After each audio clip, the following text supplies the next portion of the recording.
All right. Hey, what's going on, community? Hope you're having a great evening. I don't know, can you hear me? Because I'm trying out a new pair of headphones. But I'm fine. I'm flying solo tonight. Tom Ryan texted me earlier today, said he got scheduled for work and he couldn't make it. I couldn't book anybody else. So it's just me tonight. And so what we're gonna do is I'm gonna show a bunch of my Bronze Age Marvel comics. Hey Lawrence, can you guys hear me all right? I can hear you. Can you hear me? Scream a little bit louder. So we're gonna time travel tonight. We're gonna go back to the 1970s. Headphones. Bronze Age Marvel. Man, I just was going through the collection today, and there was just so much. I got a stack here of like 50 comics. Um, there's Bronze Age is just such great stuff. It was such an innovative age for Marvel. The covers were so beautiful, and I don't know my history like really good, like maybe like Roger, but I know Roy Thomas was editor there in the early 80s, I mean the early 70s, and he really let the writers and the artists kind of feel their own way, let them try whatever they wanted, see if it stuck to the wall. The book sold. If the book sold, then he just let them continue what they were doing. If they didn't, they would try something new. And then was later in the end of the 70s or early 80s where Jim Shooter became editor in chief, and he kind of reined in everything, kind of tightened everything up, and he had a list of things he wanted to do with Marvel. And so things kind of changed. So that's why I love the Bronze Age of Marvel. So instead of me just yakking on about it, let's see what I pulled out of the collection. So this isn't, so I pulled some keys, some I just pulled because I like the covers. Fire Lord always made a good cover, just bright, fiery, awesome looking. Of course, he was a Herald of Galactus, and he first appeared in Thor 232, sorry. And I actually tried to locate my first appearance key, and I could not find it. Just a beautiful cover. I don't know who does this cover. I think it's John Buscema. I know he does interior arts with Dick Giordano and Gene Conway, so that's just a beautiful cover. A lot of the Bronze Age Thor covers were just beautiful. So we got four people watching. We got King of Comic-Con, Lawrence. How you doing tonight? We got the Jackson Roy Kirk. How you doing, brother? Scott Neely, Michael Dodd. He's a little late. Hey, oh, you sure you're in the right? No, I'm just kidding. So welcome, guys. Yeah, I'm just throwing out some books here that I pulled out of the collection today. Some Thors. This is the first appearance of Camo Theron, an Elder of the Universe. Gil Kane, beautiful cover and interior work, and Gene Conway on scripts. I'm sure you all have a lot of Thor in your collection. Thor Bronze Age books still really inexpensive to pick up, and so beautiful. And you can get them in high grade for probably $2 to $3. Not a problem. What do you guys think? How's your Thor collection coming along? I was just at the LCS today. They got in a new collection, and I picked up some keys for like $1. And so I asked him, "You having a sale on Black Friday, a 50% off sale like they normally have?" And he goes, "No." And I was like, "What?" He goes, "No, we're having a 60% off sale." I'm like, "Whoa, okay." So that's cool. Always looking forward to Black Friday for comic book buying. Okay, we're gonna one more Thor up right now. Kind of a good girl cover. Uh, Cochran Sinet cover, Thor 279. Bell bottoms. You got Thor battling. Oh, I don't remember that guy's name. Troll King. The Hammer and Hades. That's from 1979. 279. And Thor always made for a good cover. Bright blues, bright reds, bright yellows. Actually, I don't have much. An annual, one or two from the Bronze Age, 6 or 7 from the Copper Age. Well, like I said, Jackson, those things are pretty easy to find, and they're still relatively inexpensive. Beautiful covers, and they're, of course, the Bronze Age. Wasn't too many. I can't even think of one series that was written terribly in the Bronze Age. First Firelord and Thor is getting more expensive. I found me a low grade copy a couple of years ago for like $5. I was happy with that. We got Bake the Snake in here. All right. Life with YouTubers. Two YouTubers. Snake, snake, snake. Snake, snake. All right. Welcome, Sharon. Daredevil. Man, I was going through these and there was like one cover after another. It's just so beautiful. This is number 110. Steve Gerber, Gene Colan, June 74. Check that out. It's just beautiful. You don't see covers like that hardly at all. I noticed in a lot of the modern age books, you could barely get like a 3D looking cover. The covers usually look really flat in 2D. But look at the perspective there. That just looks so cool. So much happening, foreground, background. Daredevil must die tonight. Kill him. And then co-starring the deadly Black Widow. Pope Cerebus the First. Welcome to the chat. I haven't seen you in here before, I don't think. Glad to have you. We got 9 watching right now. Then we got the Gibbon, or no, I'm sorry, the Mandrill. Murder Cries the Mandrill. This is a beautiful bright color cover. August 74, Steve Gerber, Gene Colan. Who does that cover? I can't tell you. It looks like it might be Gil Kane. I think it is. Man, look at how beautiful and bright it is. I picked all these up for $1, so you can find these if you look hard enough. I'm sure some shops will probably try to overcharge you for them. But Daredevil is still another relatively low, inexpensive series that you can pick up. Yeah, I enjoy it. Not many people can be called out with the cool emoji. Love me some Widow from that time. Oh, yeah, definitely Black Widow. Black Widow isn't black culture. Appropriation, LOL. Okay. Oh, man, I love this cover, too. This is definitely Gil Kane. 114, The Man-Thing Stalks the Swamp, starring the Black Widow. And Man-Thing always made for good covers, too. Definitely. I'm a Man-Thing guy. I really like Man-Thing much better than Swamp Thing. Not that I have anything against Swamp Thing. I just felt that Man-Thing was written, the series was written much more consistently better. Yeah, the calves look like Kane, definitely. He's got that kind of like bulgy kind of looking muscles. Scott Neely, I know what JK means. I'm not that old. You've never heard of a Man Thing? Well, here, look at my Man Thing right here. Look at his nose. He's got like a trunk. Giant Man Thing. There it is. The old Marvel joke. Then we got first appearance of El Jaguar, El Jaguar, as you would say in Spanish. First appearance. April 75, number 120, Tony Isabella and Gil Kane. Check out that Gil Kane art. Definitely, oh man. Look at his groovy boots and his Jaguar pants.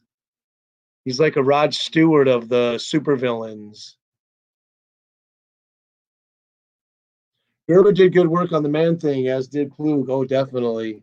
I don't, like I said, I can't think of one series in the Bronze Age Marvel that's really terrible. Maybe some of the anthology series maybe had some series within them that were a little cheesy, but other than that, they're all pretty good. Got that one of the first 10 books I got. Another Daredevil first appearance, number 150, landmark issue, first appearance of Paladin, another Gil Kane cover, kind of Jerry Robinson looking thing with he's really the giant there, grabbing Daredevil. This is from January 1978. Jim Shooter on the scripts, Gil Kane on the art. You definitely know that's going to be one heck of a read. Beautiful books, I'm telling you. Look at the coloring. Master coloring with the greens and the yellows.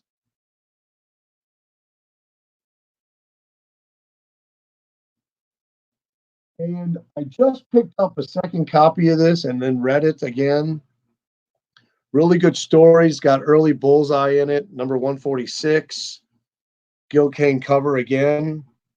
You got three bullseyes there on the cover. Look at the detail on the gun.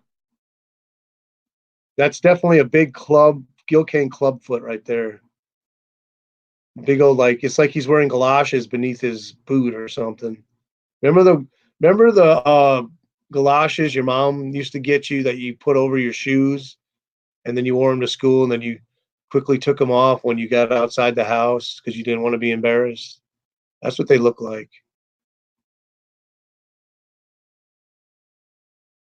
That's from 1977.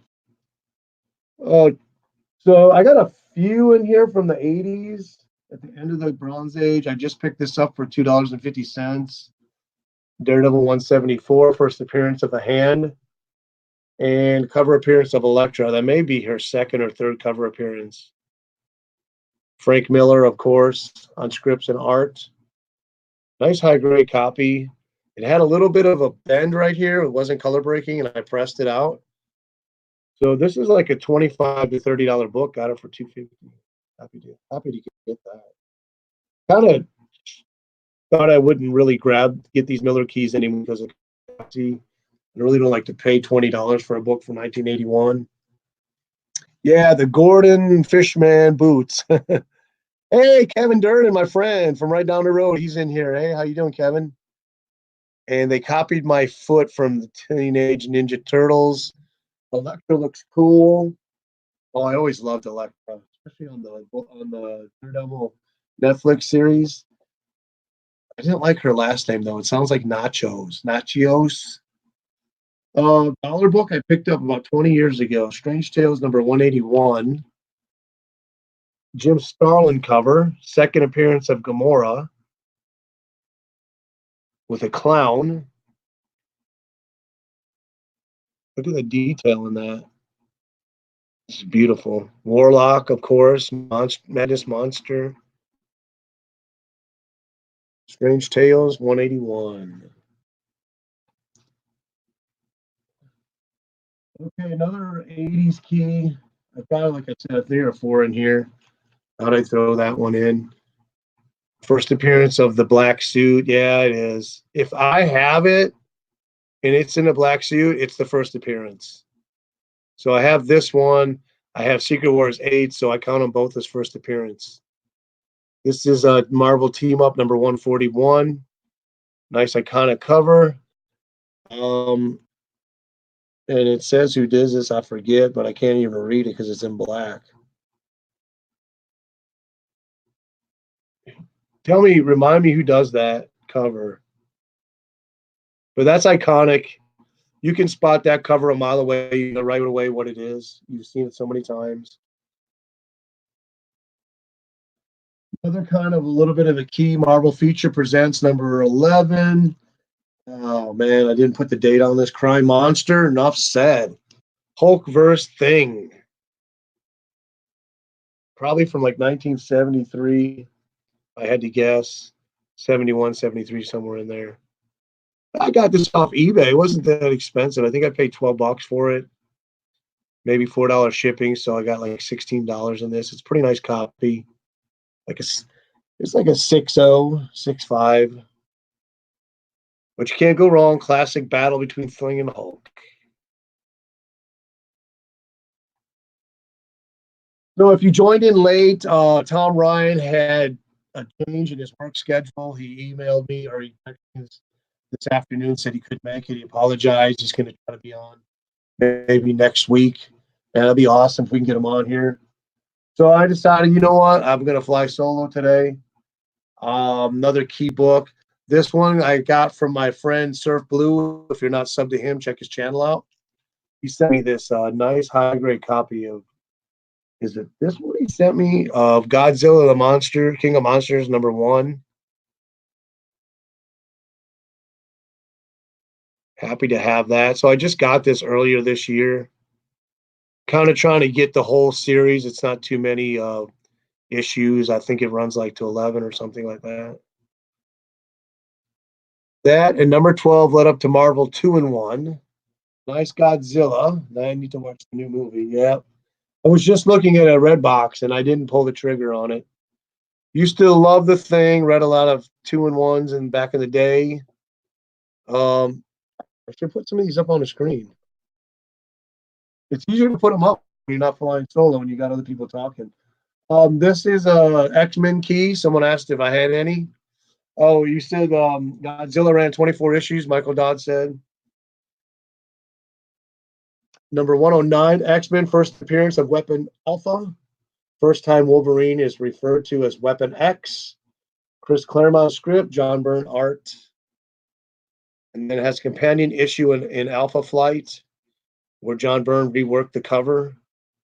Kind of made the punch a little bit more vibrant, more heavier, more impact. I think I got this pretty inexpensive. It's kind of a miscut issue. I think I paid $12 for this thing. It's probably like a 9.0. Maybe, yeah. I'd say it's probably like a 9.0.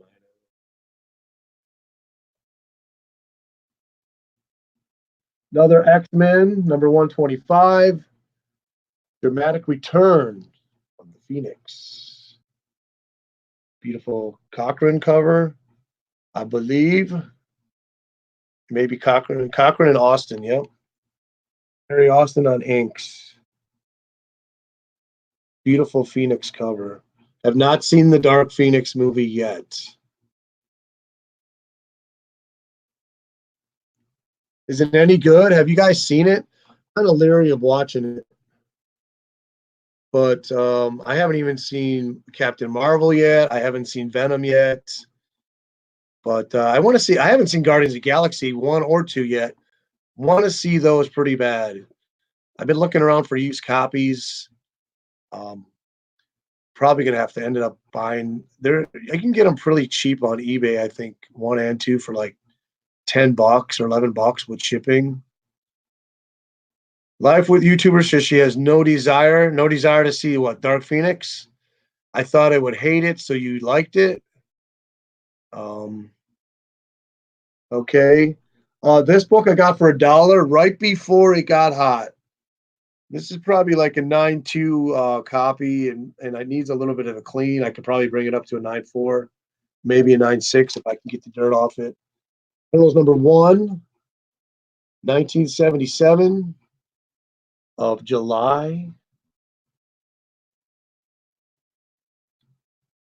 And I had this back in the day, sold it with another collection. Didn't think I'd find. I found it for $1. Literally a month later, this book just started shooting up to like $60, then 100. And now, if I want to buy an issue, good luck. I'm not paying no $100 for no Bronze Age book.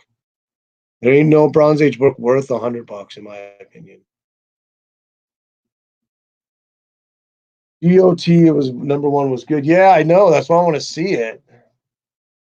DVDs at Walmart are cheap. Not the Guardians of the Galaxy. I looked at Walmart. They're still going for like $16. I ain't paying that. Got this key for 40 cents at Orlando Comic Con about 16 years ago. Nova number 1. That's probably like an 8.5. It's a pretty decent copy. At a vendor there, you would fill a long box for $75 for all comics from 1974. And I shoved in 2 full long boxes. I shoved them in the sides. I packed that book. And then he had you could buy Silver Age books for $125 a box. But being the cheapskate I was, I went for the Bronze Age stuff. And now, after that year, I think books started shooting up. He never did that again. You can't buy them like that no more. Nova is not my favorite superhero. I never liked them. Justice for Comics. What's up, buddy? We got 9 consistently watching. Woohoo! Okay, another key. Pick this up for $1. 1982. I think these are pretty still expensive. Bob McCloud cover. New Mutants number 1. And kick myself. I went to Comic-Con here in town about 5 or 6 years ago, and I got the prints for New Mutants, and I had Bob McLeod sign them, and I could not find them. I've never been able to locate them. I don't know what happened to them. Little unhappy about that. And when it comes to mine, I start to get frustrated again. But that's a beautiful blue cover with the original X-Men uniforms. I kind of pop on that blue. It was a pretty good series. I remember reading it when it came out, and I still have. I think the 12 issue I have from 1 to 12, and then sporadic issues after that. A lot of the keys. One of my all-time favorite Kirby covers, Al Milgrom script or inking Kirby's Marvel Spotlight number 29, The Moon Knight. This would be his 5th appearance and his 2nd solo issue. So nice, beautiful. I love chessboard covers. HOS 92, Hulk 181. No, I wouldn't pay $100 for none of those, Michael Dodd. I'm sorry, I wouldn't. I just don't. I'm that kind of guy. I would never do it. If I did, it would just be to make the money. It wouldn't be because I think the book is worth it. I don't think any of those books are worth $100. If I'm going to buy a $100 book, I'm buying a golden age comic book, not a bronze, not a silver.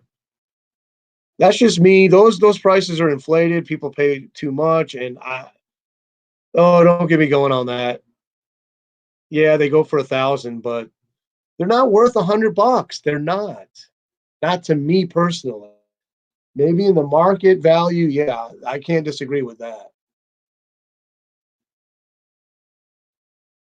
A Mutants 98, I would never even pay $50 for that. I think that's the ugliest, worst issue ever. I don't even know why people want it. It's the first appearance of Deadpool, but he's a female. Come on. Yeah, that's the market. Your choice is up to you. Yeah, I wouldn't pay $100 for any Bronze Age books. It just doesn't make any sense. If I have $100, I can go buy Bronze Age books. I can buy like 50 of them instead of one.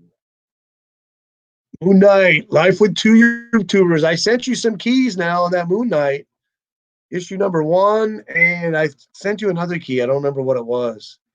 Like X Factor 6. Yeah, I just got that book. Boy, was it terrible. I read it. It was awful.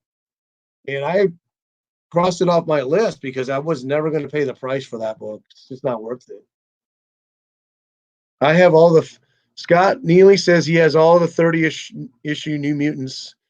He reads them every month since they started. I wish they had them now. Danielle, Moonstar is the Walgreens exclusive to find. I enjoyed New Mutants at the beginning until Warlock joined. Or you can buy 100 comics for $1. Yeah, but you have to hunt around a little bit more. I know a couple places, but they're further away. But I know one place I can go right now and buy Bronze Age Marvels and DCs for $2.50. This one I got at the flea market. I paid $15 for this.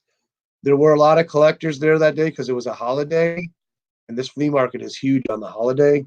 And they got there right. I mean, literally seconds after I got to this guy, like 3 other collectors got there. And they were like, "Oh man, I can't believe you got that first. The Amazing Origin issue of the Black Cat. Beware the claws of number 1. If you haven't seen my documentary video on this, go back and check. No, what am I saying? I was going to do when I didn't do it. Said I did the countdown to the first ladies of Marvel. So if you haven't seen that one, go watch it. But this was an okay comic. The story was pretty common, pretty standard. The art, Wally Wood, Marie Severin, it was a little bit above average. I liked it because it just screamed Bronze Age Marvel. Cover's cool. And of course, the Marvel put out the trifecta in 1971, the first 3 female solo titles, The Cat, Night Nurse, and Shauna the She-Devil. They put them out, had to do with the movement. The feminist movement was going on at the time. Roy Thomas got female writers on all the books, and they didn't last more than I think two series lasted 4 issues. One series lasted 5 issues. I think after I said I wouldn't buy any Bronze Age books for $100, a lot of people jumped off the live show. I'm a weird collector. I'm cheap, and yeah, someone plopped down a Wolverine 181 in front of me for $100. I think it would be hard not to buy it, knowing that I could probably buy it and then run out and sell it for $2,000. But that would be only just to make the money. It wouldn't because I really cared about the book that it was worth $100. I do have 182, and Herb Trimp's Hulk is top notch. I love the series. So that book, yeah, that book is really good. Night Nurse went 8, didn't it? I don't think it went 8. Night Nurse, I think it went 5, maybe 6. Jonna was 5, Cat went 4, yeah. I'd have to check. You may be right. I could be wrong. I've always been known to be wrong. But I know they didn't last very long. I did a documentary on it. Another book I paid like 40 cents for, number 14, The Power of Warlock, another Jim Starlin cover. Whoa, that book is beautiful. Star Thief. Anybody out there got their Bronze Age books next for Marvel? You want to jump on this show with me? Let me know. I'll shoot you an invite.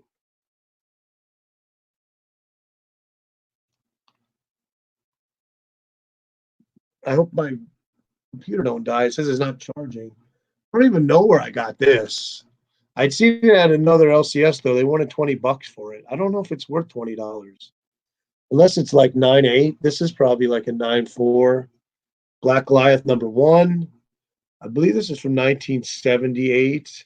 Jack Kirby cover. So this is one you got to add to the Kirby collection if you don't have it. This is pretty good. It's a pretty good series. Didn't last very long. Oh, I was right. It only went 4. So that's what I thought. 2 went 4, 1 went 5. Another #1, Marvel Spotlight #1, The Red Wolf. I think this only lasted this issue. And then it went to Werewolf by Night, if I'm correct. This is a pretty good series, though, and he did appear in another Marvel Presents or something like that. Oh, maybe I know he got his own series. I'm not sure how long it lasted. It may have lasted only 2 issues.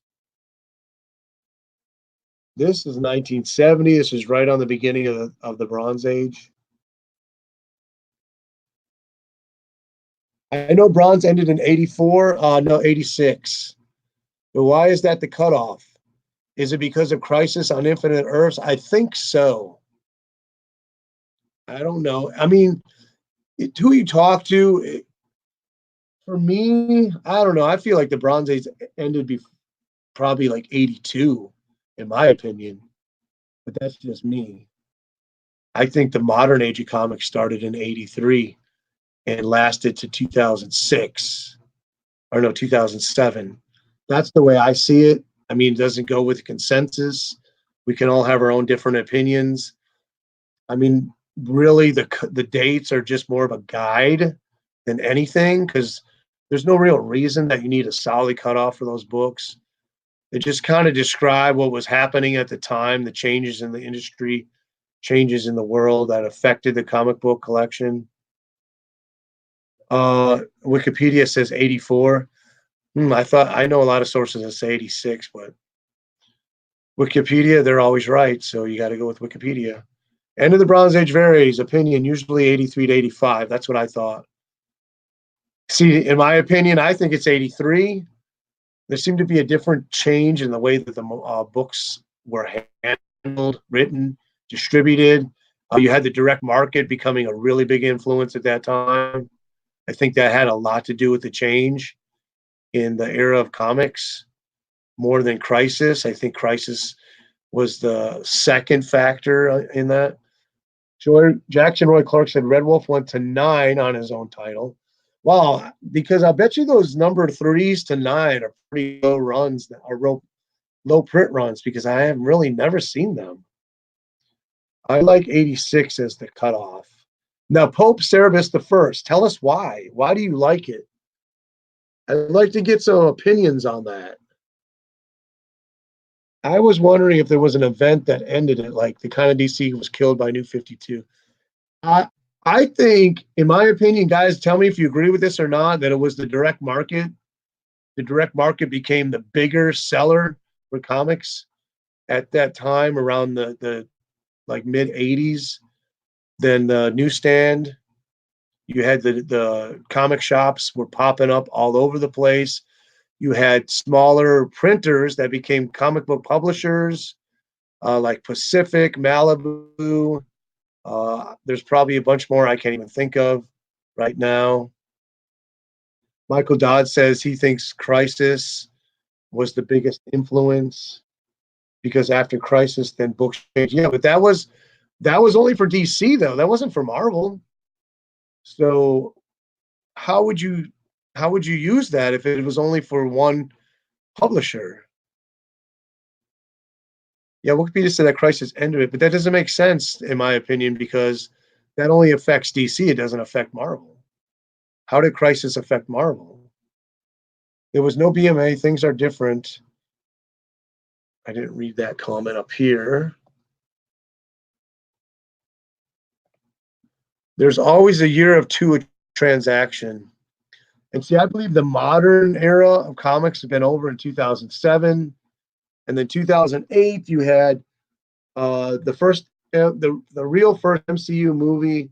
You had in YouTube influencing prices. You had Facebook popping up. You also had eBay becoming a big thing for comic book sellers. So you had digital media and social media starting to drive the way comic books were presented to the public.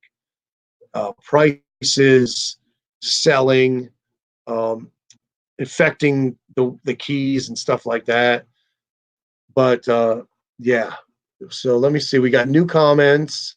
I need to show a comic book because, well, Crisis triggered Secret Wars. Do you think it did? I don't think it did. I think what triggered Secret Wars was Contest of Champions, which was a series that was done for the Olympics because we didn't participate in the 1980 Olympics. They scrapped the miniseries for that and retooled it for the Contest of Champions, because Contest of Champions sold so well as a miniseries. Marvel started putting together other miniseries, and that's where Secret Wars came out of that idea. I don't think it had anything to do with Crisis.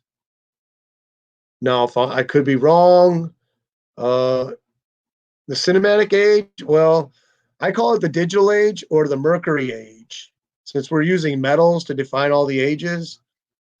The cinematic didn't just drive that age, it's media, all digital media is driving it. Like I said, YouTube, eBay, Facebook, then you got the cinematic. So that's only part of it. It's like a fourth or a fifth part of driving the books. Secret War was first, not before Contest of Champions, though. Oh, it was before. You're saying it was before Crisis? Yeah, it was. That was definitely before Crisis.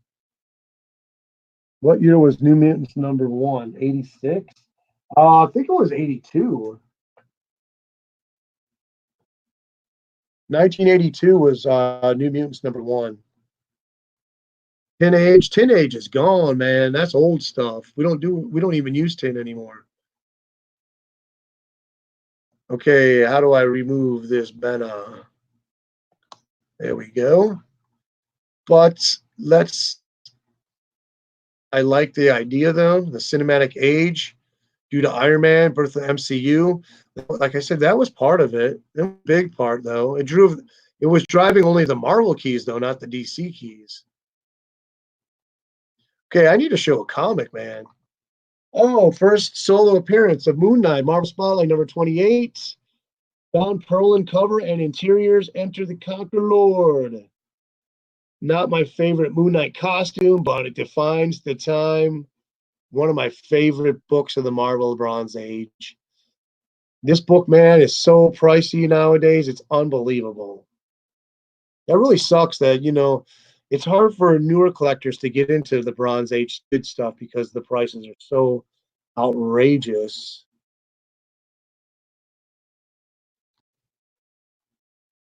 New comments. Shooter redid the big group story many times. Korvac Saga, Contest of Champions, Secret Wars unit. Yeah, I don't know if you got in here when you got in, Jackson Roy Kirk. I was talking about how Jim Shooter, Roy Thomas really opened up the Bronze Age for Marvel. He kind of let the creators, the writers, and the artists just kind of throw stuff. Hey, Surf Blue, throw stuff against the wall, see what stick. If it sold, he let them go. He let them go on their own. If it didn't, they changed it. When Jim Shooter came in, he tightened the ship of Marvel. He had ideas that he wanted to do. He wanted to bring everything in. He wanted certain books to run certain ways.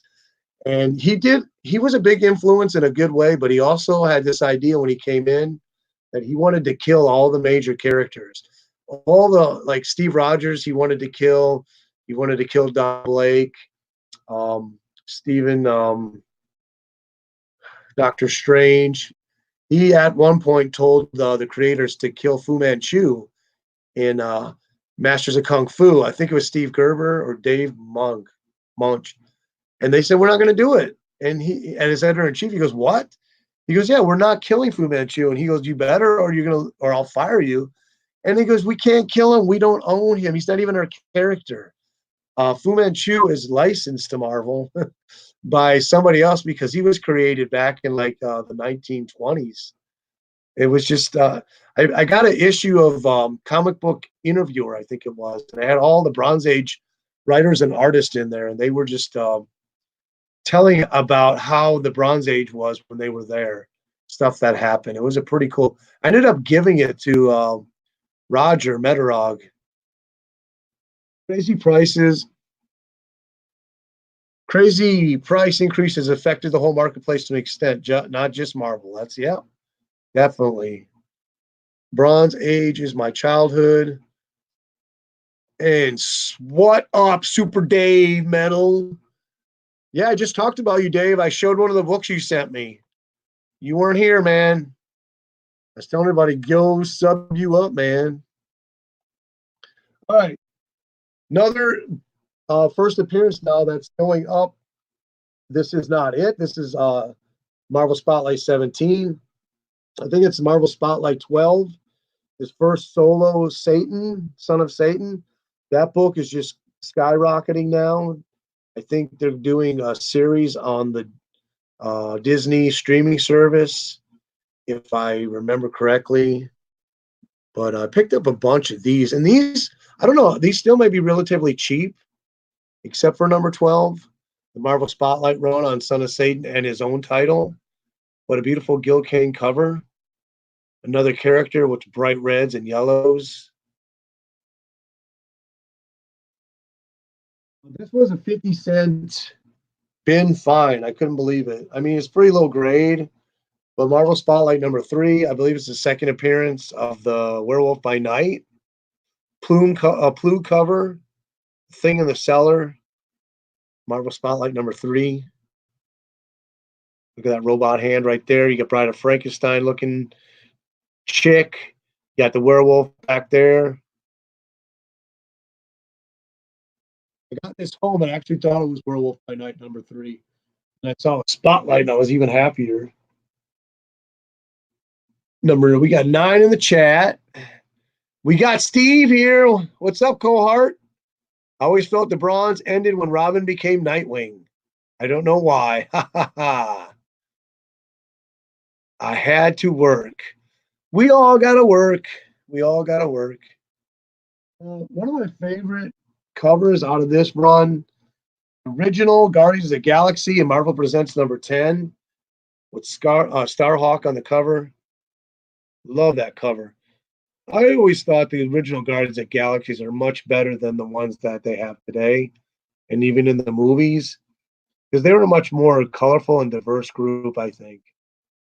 I always loved Vince Astro and Jupiter 27, Starhawk, and my favorite guy over there with the arrow, and I can't even remember his name. Yondu. Yondu is so cool looking. Vince Astro is like 1,000-year-old Earthling who's in this suit that is airtight because if he gets any air in it, he'll turn to dust. Starhawk ended up being a female. It was like two entities in one, a male and a female, and they split. So you did get your box. No, I didn't get it. I was showing the one that sent me a while back. The was it the Godzilla #1? Hey, Immortal Biggie's in the Shaq's in here. What's up? The movies are fun, but I still like the originals much better. Great cover, Jackson Roy Clark. The originals were better. I was so taken with them. I hunted down all the issues back in the day. I ended up getting them all for $1 at a shop that no longer around. What about Kirby, Catman? Just joking, Tiger. Guardians of the Galaxy or Comic Relief in the MCU, they had to put the same goofy characters for laughs, like Robot and Groot. Yeah, after watching the End Game, I was like, I didn't think I'd like Guardians because I'm not a big like space epic movie guy. That's why I really didn't like the way the Avengers movies went. But after watching them in Endgame and the movie before, I thought, I got to see them. That I forget the actor's name who plays Star. What's his name? The leader. I thought he'd have been a good Solo in the Solo movie. Okay, I better show a comic. Okay, I thought, you know what? This group never gets enough love. Marvel Premiere #29, the Liberty Legion. Jack Kirby cover.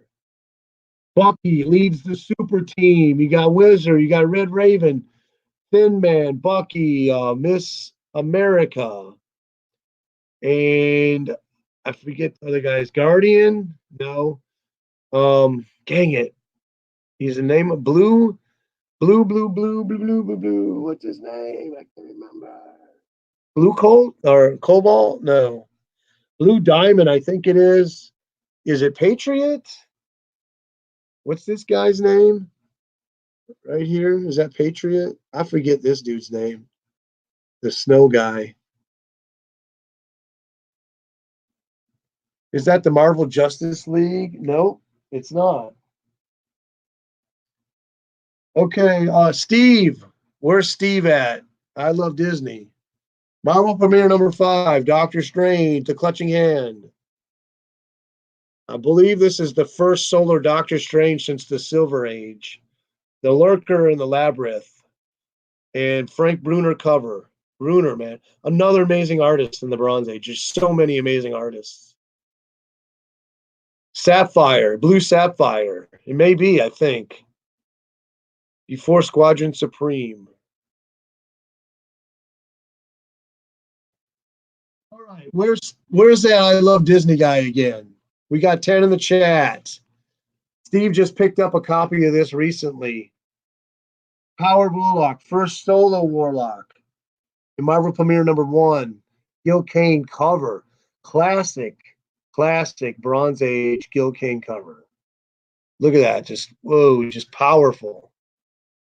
Even Thor and Hulk kind of look weak behind the Warlock. Man God Reborn. Oh, you think it's #3, Steve?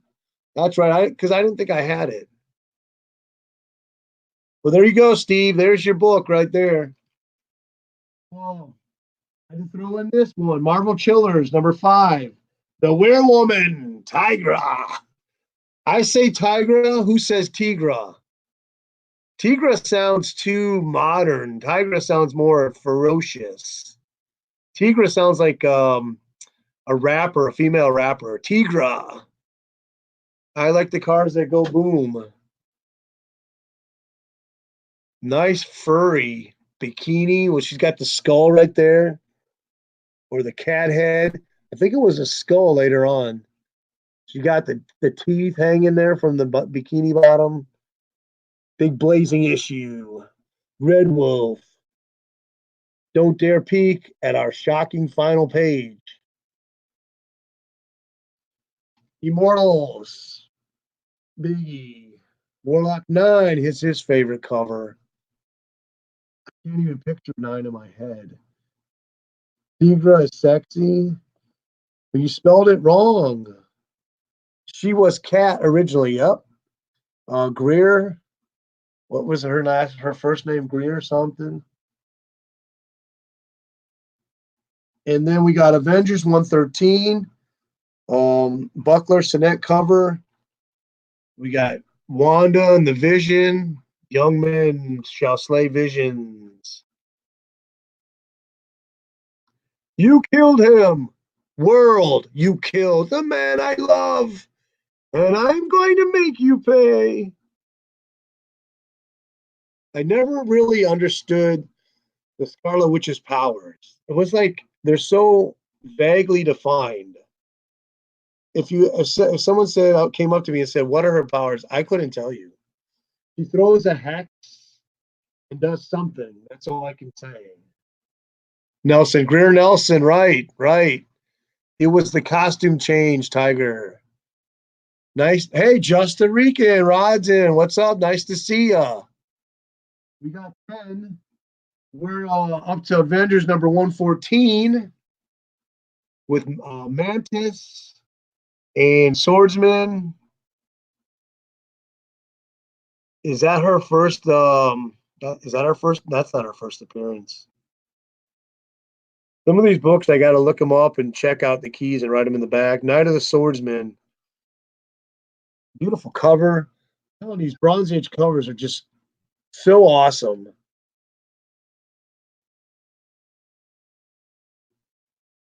Who did that? It doesn't even have a signature on it.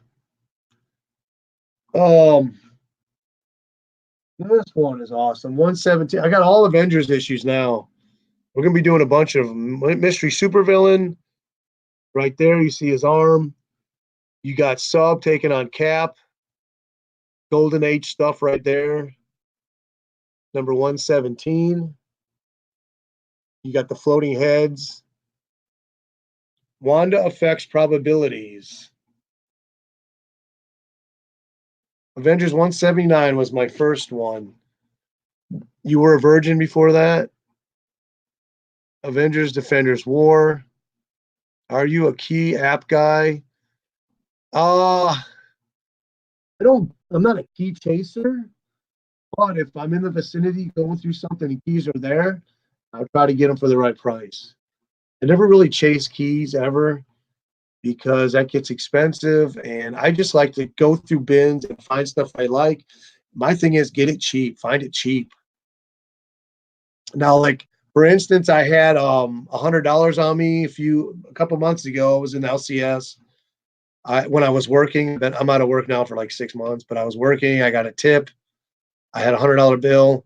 I came across a high grade Black Panther #1. They had 70 on it. I went up to the LCS owner. I said, "Will you do 50 on this?" He was hesitant. He goes, "I'll do 60." So I thought, you know what? Probably not going to find a high grade Black Panther for $60. So I grabbed it. It's like a 9.8. So that's when I saw a key, and I had the money with me. If I only had like a credit card, I wouldn't have bought it. I don't know if that answers your question. Number 119, the collector. The man who collects superheroes. So he's got 4 of the Avengers right now. I love the era of the Vision. The Vision is so cool.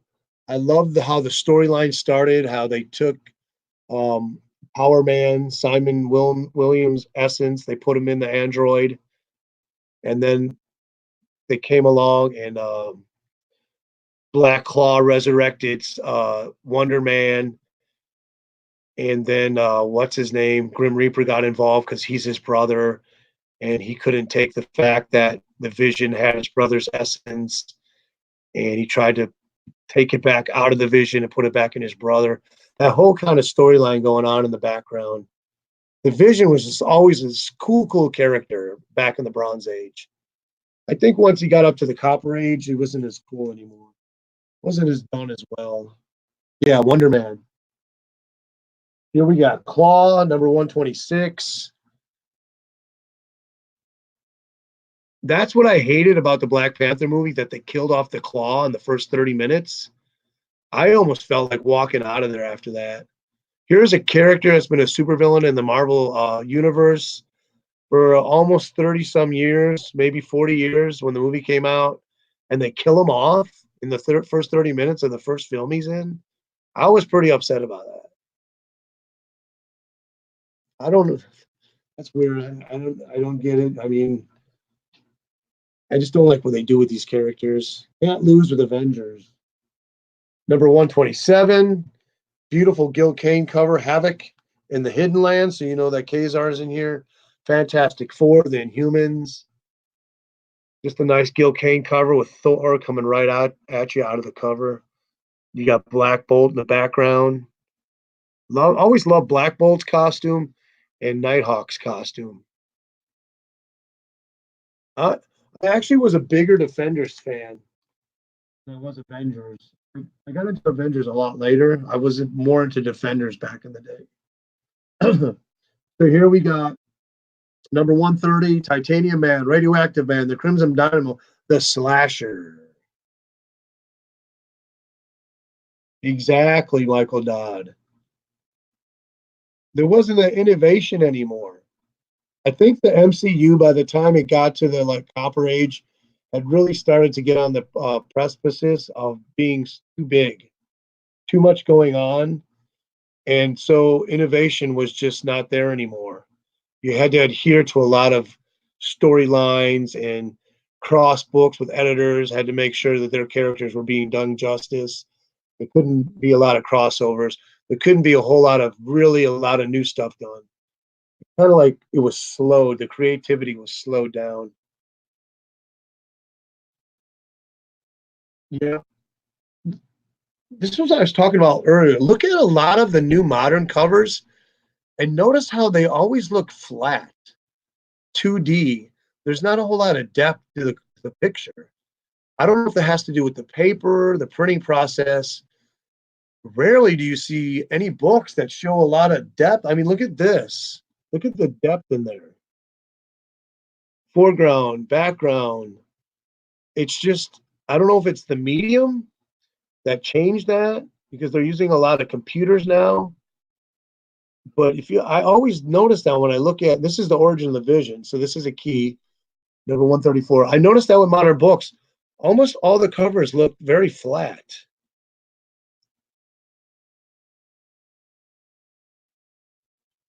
Oh, I'm getting into Silver Age DC. Let me show you something. These are books that I just bought in the last month. Most of them are Silver Age DC. Almost this whole box is $2.50 stuff, and I have not did any videos on them yet. I do have about 10 Golden Age books that I just got that I haven't shown yet. I got these two in just recently. LB Cole, Star Publication 10 and 11. LB Cole covers. I haven't done a video on any of my Golden Age that I've gotten the last month. I just read these last night. But we're focusing on the Bronze Age. Another Gil Kane cover. Love when Gil Kane does like reptile creatures. The Avengers Break Loose, number 143.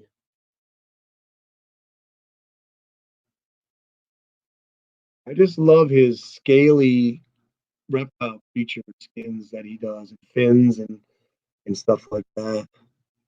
There again, look at the vision. The vision just looks so cool, so powerful, standing there with his arms crossed. Love it when he stuck his hand in somebody's chest and hardened his hand. Or somebody tried to take a swing at him and he became like rock hard, diamond hard. And you would think computer coloring would add depth to it. So it must be the art. I have not been able to figure it out. Steve says let's see what Steve says. Steve said he's got the new Excalibur 1 X-Men. The art is terrible. A lot of the recent interior art in books today looks like it was made for young kids' books. Yeah, I just bought that Mary Jane variant by Art Germ. Oh, it looks so beautiful. I'm afraid to open that book. I'm afraid to peek inside and see again and be disappointed in the interior art and story. But I'm gonna have to digress. I'm just gonna have to open it at some time. Classic Beast, yeah, Beast. Look at the blues on that guy. Just awesome. And I actually have some oh, what is it? Astonishing Tales, Amazing Tales here with the Beast coming up. Okay, key. First appearance of the what? Of the Hellcat. Avengers number 144. I picked this up for $5 at the LCS, probably I think it was last year, year before. I don't think they knew what it was. It looks like it could be a Kirby cover with somebody else doing. Kirby definitely did that Iron Man, it looks like right there. Maybe not, I don't know. Sometimes these covers are done by more than one artist. Some artists will come in and they'll render some of the characters, and then an artist will come in and finish it up. Patsy Walker, yeah. You wanted her. You got her. There she is. There she is, boys, in all her glory. I mean, Tigra wears a bikini and then Hellcat wears a full bodysuit. Is there no justice done?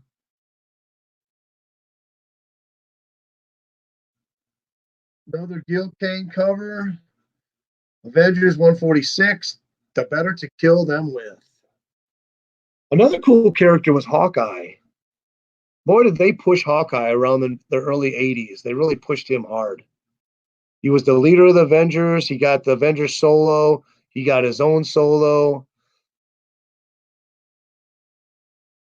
They're caught in the crosshairs. But there you got the big three. You got Cap, you got Thor, you got Iron Man, and then Vision was the big four. He was the fourth biggie. Cover looks good in modern books. Most interior art looks like a junior high kid has drawn them. Jackson Roy Kirk said it was Gil Kane and Frank Garcia. Definitely think that cover art is shared more than we know back then. Okay, now we got some killer Kirby covers coming up. Dan Atkins with inks, number 151. The new lineup. There you got the big three again. You got Yellow Jacket. Yellow Jacket was another cool one. I loved his uniform. I remember when he was a villain and his uniform looked even better. You got Scarlet Witch, you got Vision, you got Beast, and I can't tell who that other girl is right there. Maybe you guys can tell me. But at last, the new lineup. Avengers Assemble, number 151. Alex, the comic hoarder's in the house. That is one of my favorite Bronze Age Avengers covers. Big Lion, Cat 646. Hey, he says, hey, Biggie. Jackson Roy Clark says 146 Gil Kane. Okay, this one's Milgram doing. Is Milgram doing inks, or they may be both doing layouts and inks together? Hey, if you love Jack Kirby, then you're gonna love this one with the Wizard. He takes a pee faster than anybody. He's the Wizard. Avengers 153. That Cap looks so cool. Always holding the shield right there. Oh, this is a Kirby one you got to have in your Kirby collection if you don't have it. Look at the glove on Yellow Jacket. Just everything. I love Kirby does the muscles in such an odd way. It just, but it works. It looks cool no matter what.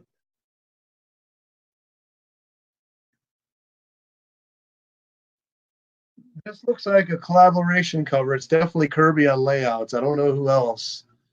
Number 154, you got floating heads. And you got Atuma and the Vision squaring off. This might even look like a Keith Griffin cover. He does his artwork is a lot similar to Kirby's. Look at the lip on Wonder Man. Man, he looks tough. That's 154. The Captain America when Kirby comes back tomorrow are fantastic Bronze Age covers. Yep, and I just picked up a whole ton of those. I haven't even showed him yet. Showed the short box that I got over here, and I got probably like at least 10 to 12 Kirby issues that I didn't have. I got them in high grade for 250 a piece at this store. This issue, the most unexpected villain of all. Who is the Ghost of Stone? One of my favorite storylines in Avengers. 157. Dude's got to be powerful. Take out Cap, Iron Man, and a Vision.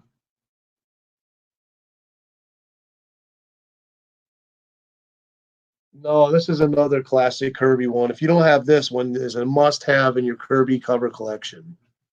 Number 156, Avengers, Doctor Doom. Look how Vision's coming out of the wall up there. Yellow Jacket looks so cool. It's the battle to death against the deadly weapons of doom. 156. Grey Gargoyle. Yep. Grey Gargoyle is one of the coolest villains in Marvel that I know. Okay, here's another classic Kirby. If you don't have this one. Oh, here it is. We're talking about this. Wonder Man versus the Vision. And Kirby, too. All in Kirby Vision. Hey, I coined a phrase now. I'm going to use that. Any covers done by Kirby, it's Kirby Vision. In full color, Kirby Vision. Wonder Man's suit right there is the best looking suit that he had. I really didn't like that getup he had when he became a movie star with the red jacket and the blue sweater underneath. I thought it looked so dumb. He looked like a punk. There he looks like a badass. That's just Nighttiger's opinion. Kirby's great muscles, frames, digits, just love the square fingertips. And the square claws. Don't forget those. Yep, that's it. New phrase, people. Full color Kirby Vision when you see a Kirby cover. These were all of my first 2 years of collecting. Oh, he's having memories going down memory lane. That's what it is. We're going down memory lane. We're going back in time. The Kirby Crackle and Snapple and Popple. I hated Wonder Man when he was a movie star. I know he's like stuck up. He thought he was all that. It's like anyone can whip his ass then. But back then, back in his early days, he was a bad mamma jamma. Another great cover. This is not Kirby, though. I want to say that this is Sal Buscema or John Buscema. Grim Reaper, dude. There he goes. They're on trial. Who's the real Vision? Who's the real Simon Williams? Is it the Vision or is it Wonder Man? Well, I'll tell you what. Is this Neil Adams? I think this is Neil Adams' interior. If I can, I want to see how good my memory is.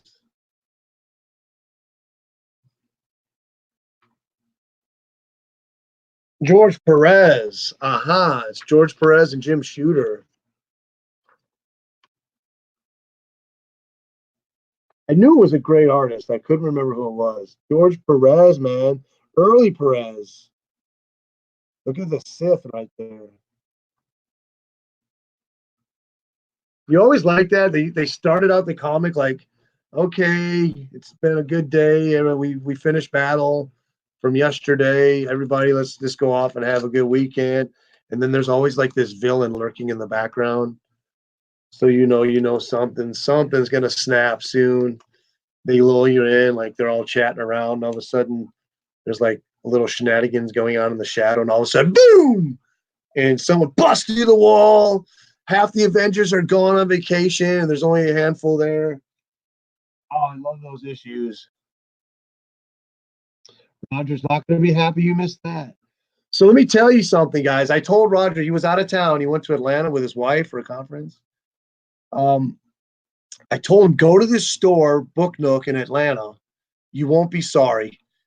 So I talked to him earlier today, and I said, "Well, how did it go?" He's like, "You won't believe this." He goes, "I went through all the 50-cent bins. They have a lot of them." And he said, "I pulled out some good 87, some good 80s stuff." He said, but then the guy put out a long box as I was finishing up, and he said, "You might want to go through this." So he quickly went down there. He said he found a stack of Bronze Age DC horror books, and they were all Mark Jewelers. Thanks to Nighttiger. So I can't wait to see what he's got. That's going to be cool. Oh, okay, Ant-Man. Attacked by the Ant-Man, George Perez cover. 161. Cool stuff.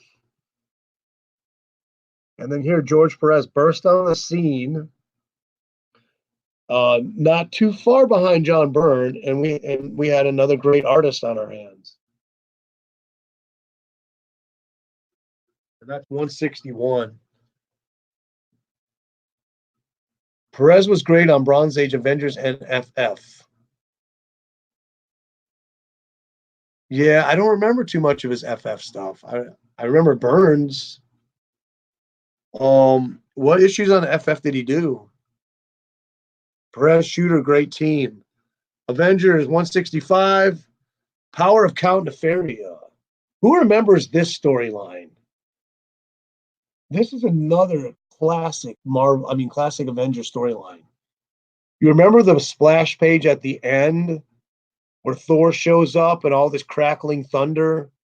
Nafi has defeated all of the Avengers, and he's worried about if he can take Thor or not. And Thor shows up and all this glory, and then you're like, oh man, you're like, the issue's over. You got to wait another month for this cool story that is just going to blow your mind. That's right, big cat. All us cats need to stick together. Rawr. That 161 is cool. Attacked by the Ant-Man. The new Ant-Man. And here it is. Here is that issue. Thor battling the Fairy. You got George Perez cover. Yep. Look at that cover, people. That's a glorious George Perez. Nefaria Supreme.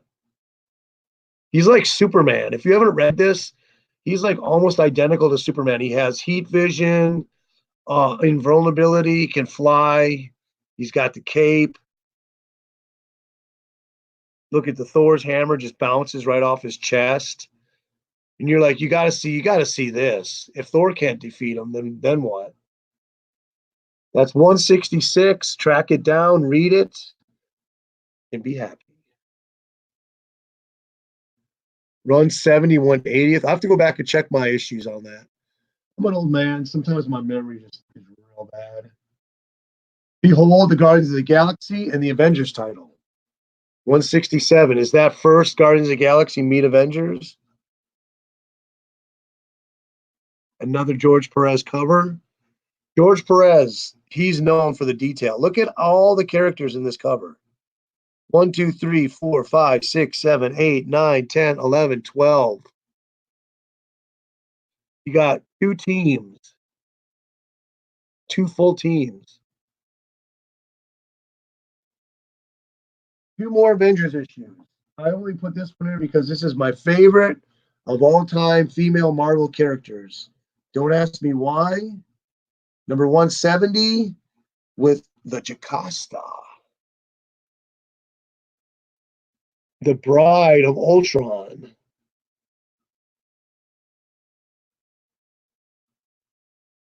Which I do have that issue. So what happened was Ultron built her to be his bride, but he had to steal the essence of the Wasp, Janet Pym, and put it into her body, just like they did with Simon Williams and the Vision. Well, Jocasta did not want that to happen because it would kill the Wasp. And so she summoned the Avengers to best Ultron 7. I think it's 7. Okay, another classic. If you have not read this, you are missing so much. Gray Gargoyle turns Iron Man and Daredevil to stone in the middle of the street. But Tony Stark is still alive inside the armor, but he cannot move. And then you have the new Miss Marvel with her bikini costume right there. I love this storyline. And that's a direct market issue. At that time, those were a little bit less or more scarce. Filled by the Gray Gargoyle. So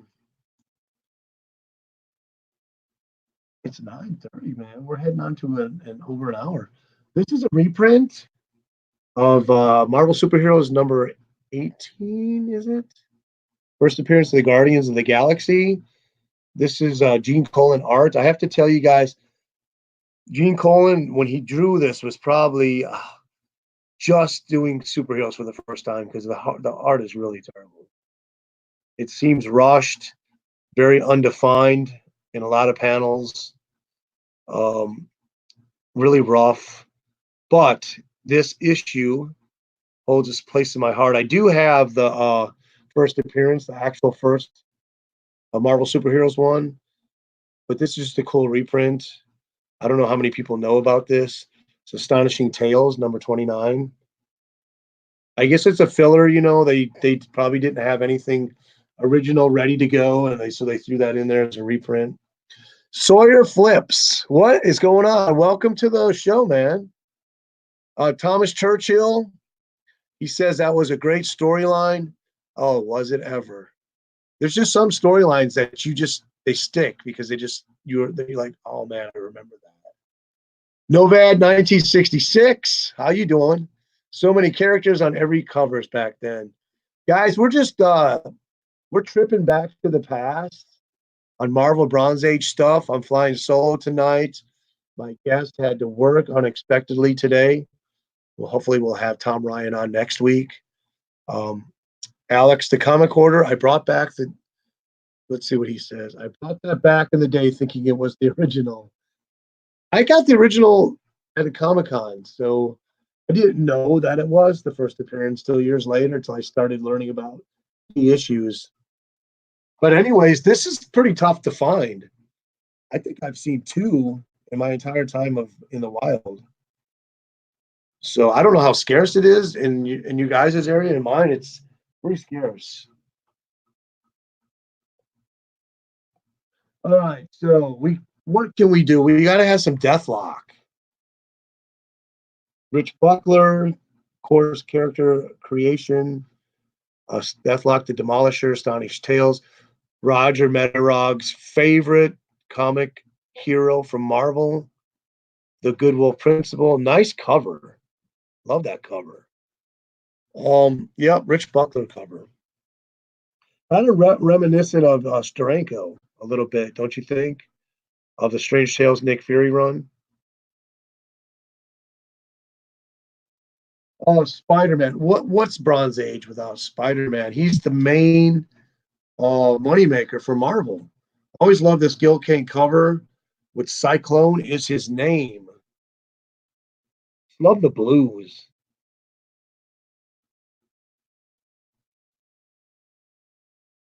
I was one of the people that when they came along with the black suit, I was really upset. I hated it. I didn't think it would last. I thought it was a trend. I couldn't wait for Spider-Man to get back to his red and blues. Boy, was I wrong, huh? Buckler. I was reading about Buckler in that interview magazine. Buckler was saying how he could mimic almost any artist at Marvel. That's why they like to put him on a lot of books, and they would ask him to do certain renditions of certain artists. And when he did covers, he also did a lot of copying. But he said his big mistake when he copied was that he copied stuff that was too recent, and a lot of people caught on to that, and it caught him a lot of heat back in the day. Picked up my original Guardians of the Galaxy at my LCS last month. Nice. Congratulations. Mine's like a beat copy. I hope you got a nice one. I haven't, I've never seen a nicer copy than mine. Every time I see that copy, it's beat up, that issue. Mastodon Comics and Collecting. Welcome, man. We're starting a snowball here. We're getting 12. Amazing Adventures. So I said that was coming up. There's the Beast in all his glory, the coming of the Griffin. Love the Griffin, too. Look how colorful he is. Number 15, Amazing Adventures featuring the Beast. Now it's your turn. And I, like Mercenaut, am I a white supremacist? Because that's definitely a nice white cover. And who does this cover? I can't read it. Sinet. It looks like Cochran and Sinet. Beautiful cover. Beast. Man, I hated that storyline when Beast wore a costume. He was like he changed back to I forget his identity. And he wore this no, he was the Beast permanently, and he wore that suit over him that made him look like human, and nobody ever questioned it. I was like, it's too unbelievable. You guys remember that? That was in this title. When Buckler took over FF after Buscema, he used a Kirby-esque style. I didn't like the black suit either. Still don't like it. Another Gil Kane cover. This, oh man, I have to take issue with Magneto's face. Looks really horny. Amazing Adventures number 10. Black Bolt and the Inhumans. Killer looking Black Bolt. But Magneto looks really dorky. Other than that, check out that monster in the background, man. Check out his face. It's like a skull. Inhumans Last Stand. Gil Kane. Beautiful, beautiful Black Bolt rendition, though.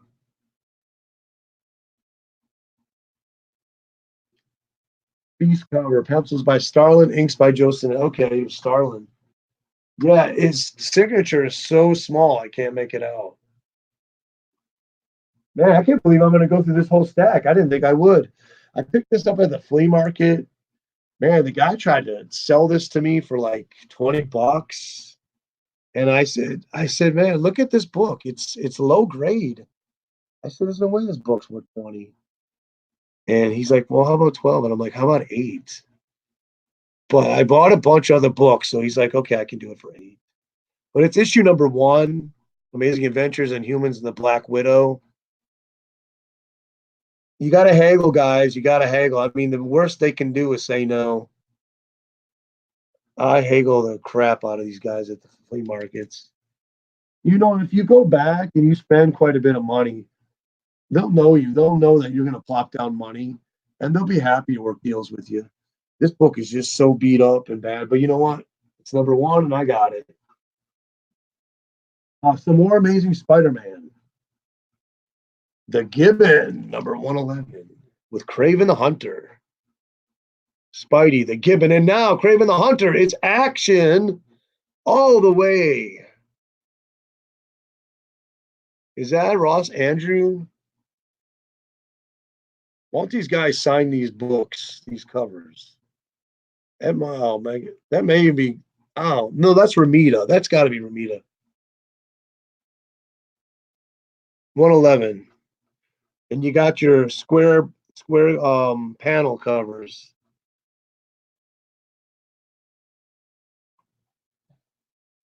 Okay, so another 80s book. I think this is the only other 80s book in here. But you know what? You don't see this one too often. Beautiful John Byrne cover. Byrne and Terry Austin. Number 1, this dynamic double issue, Alpha Flight. The Guardian, Spider-Man. Why the heck is Spider-Man on here? You got Fantastic Four. I guess they threw everybody on here on the first issue. Avengers. Puck right there. He's the big one at the bottom. Puck. So cool.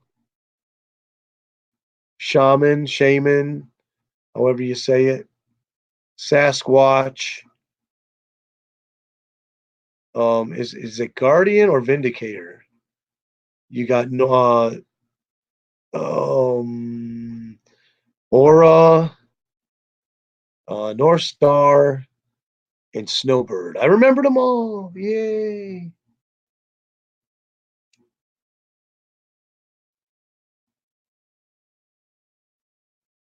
Is my comment section stuck, or do I need to?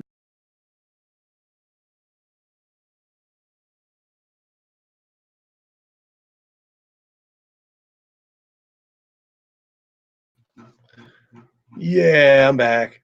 Oh, I loved Alpha Flight. I thought Byrne did such a great job on it. I think he's still Guardian at that point. And then his wife takes over. He gets killed. John Byrne always did great. The Fantastic Four run. He did Captain America early 80s, 78, 79, 80. Then he did Fantastic Four for the second time, but that time he wrote it. Then he did Alpha Flight. Then, of course, back in the day, he did X-Men.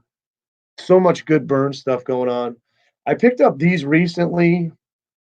I tried to get these at an auction on eBay, but it just got too expensive. So I ended up picking these up for $2.50. Howard the Duck number 12, the first cameo of Kiss in Marvel Comics. Duckhead Soup, Gene Colan art, Roy Thomas on the scripts. Of course, his first appearance was in Man Thing number 1. And then number 13, which is first full appearance of Kiss. They come out of some woman's head, like demons. I did read these two. They're pretty cool.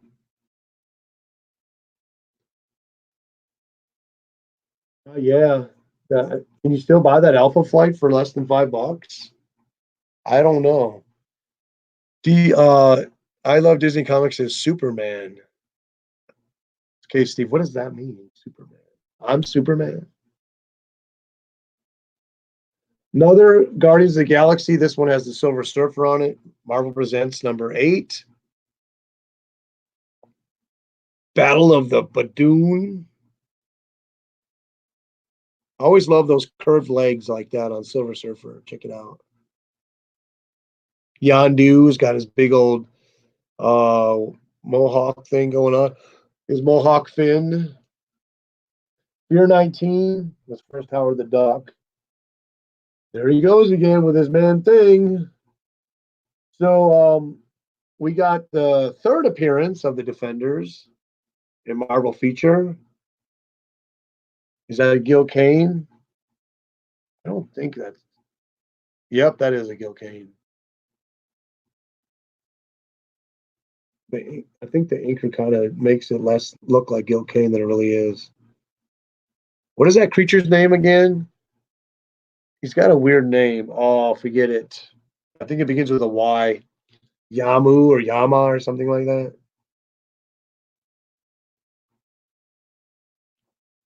And then the second appearance of the Defenders, Roy Thomas, Sal Buscema art, and then you got a 1950s Submariner backup story in here.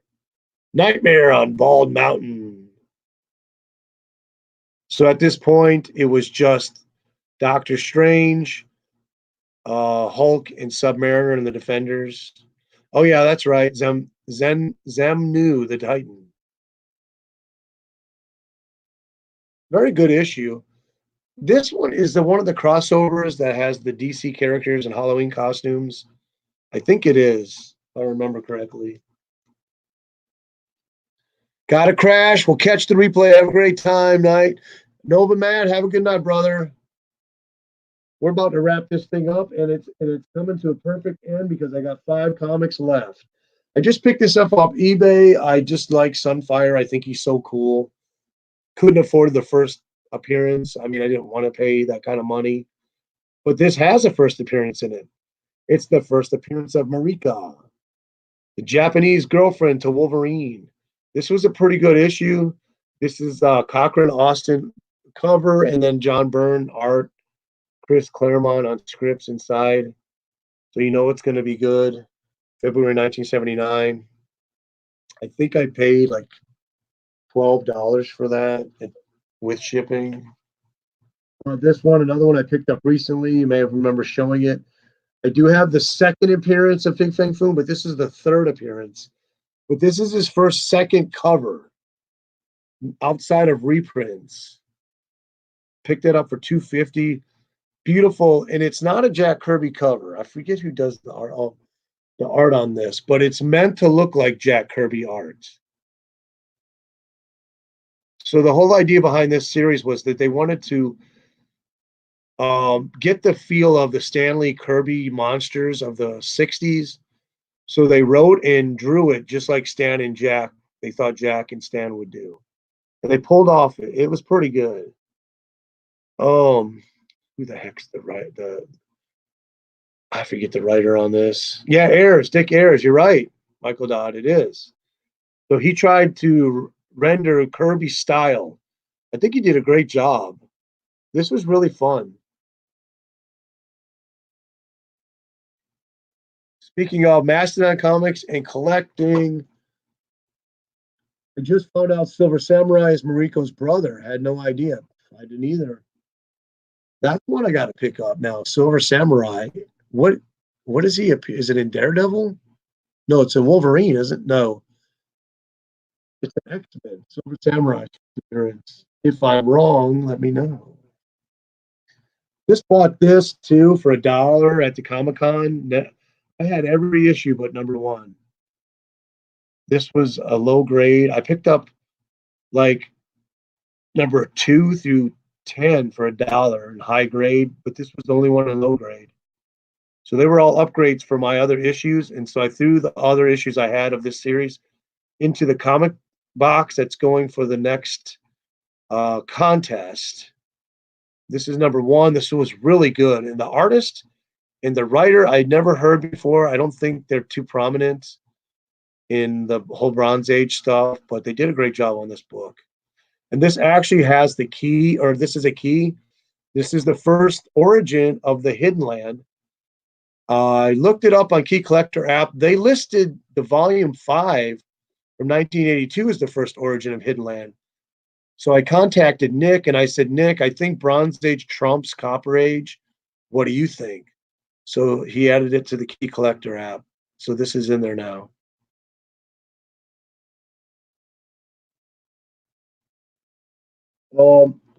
This is a second copy. I got a lot of Inhumans, an LOT off eBay. I think I got almost the whole series except 2 issues. I was missing 2, so now I completed the series. I did A-OK some of them and put some in the prize box. I kept this one because it's just an iconic Gil Kane cover. And so I have 2 of these, and it's such a high grade. It's tough to part with something as beautiful as this. Maybe it will be a nice prize down the line. This isn't a key of any sorts, but I think it's just a really classic Kane cover. Marvel pronunciation, team up, Kazar and Tigra. What does that mean, Jackson Roy Kirk? Pronunciation. Kazar and Tigra. Kazar and Tigra. That'd be a good team up, though. Gotta go. Have a good night. Good night, Mastodon. We're about to close this out. This is the last one I have right here. I got that in that lot. I was missing #1 and missing #2. And I finished my Inhumans complete run. I have to say, this issue was all right. It felt more like a lead-up issue. #2, to me, I talked about this in my video. They should have made this issue 0, and issue 2 should have been #1. Because issue 2 was just jam-packed with action, the better art, the better story. This was kind of just like a lead-up to that. Not all that bad. This is early George Perez. So it's pretty good. It's actually pretty a little bit above average. But you could just tell it's cool to look at this and see George Perez and his evolution as an artist, because this is really early stuff. So before I go, I just want to show this. Give me a sec to pop off camera.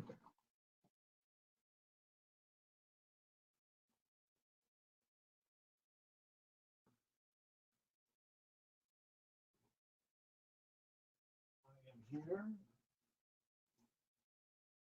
I got a contest already decided. Thanks to Steve from I Love Disney. He gave me a great idea. I'm not going to reveal it yet, but this is the prize, people, right here.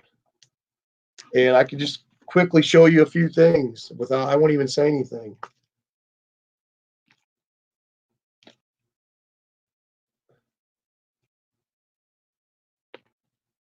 A lot of Bronze Age stuff. Could be 50 comics. Instant collection. It will be yours. You got an Inhumans issue. You got a Charlton issue. You got Keys. You got Cleese. You got Keys. You got Kirby. You got first appearances. You got Batman. And more classic or more key Batman. And more key Batman. Minor key Batman. And a lot of other good stuff. More Bronze Age stuff in here. You got Gil Kane Thor issues in here. You got some DC Bronze issue in here. So that's, I just want to end it on that. That contest will be coming up. Actually, I should be doing that next week because it's November. I said I was going to do it in November. But Steve, I see you there. Steve, that idea you gave me, I'm going to announce it right here ahead of time so you guys can get a jump if you're going to join this contest. So we're going to do a casting call. My contest is going to be for Marvel Champion Team. Cast the team. Tell us the actors you want to play what parts. You could tell us why. You don't have to tell us why, but just tell us who you want to play the parts. Pick an issue of Champions from the Bronze Age team and then fill it. Or you can pick Metalman from DC Silver Age or Bronze Age, and you can cast that team for a movie. And that's what the contest is going to be. I think it's pretty cool, and I'm going to announce it here maybe next week. So everybody, thanks for joining me. I had a lot of fun flying solo tonight. Hope you guys have a great week. Don't work too hard. And it's Nighttiger saying, have a good night.